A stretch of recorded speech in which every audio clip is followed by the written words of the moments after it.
Ngjarja e Palasës që ka si protagonist persona me probleme mendore është në vazhdim e disa krimeve të tjera.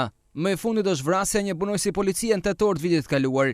Por edhe në Shkodër, rastet nuk janë as pak pozitive.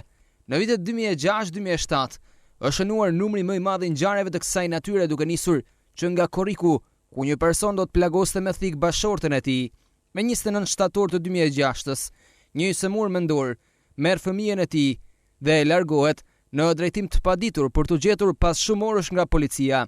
Në 4 gusht të 2006-s, një semure mendore ka dëmtuar një person që po ecte në rrugë, duke i vënë atij zjarrin.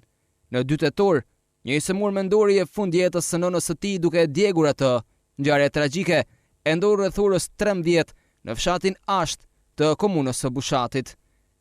Këto raste janë këmbana e alarmit për një situatë as pak pozitive, shenjat të cilat shfaqen kryesisht gjatë stinës së verës dhe ndryshimit të temperaturave. Megjithatë, të semurët mendor vijnë të ngelin një rrezik serioz për njerëzit edhe në Shkodër.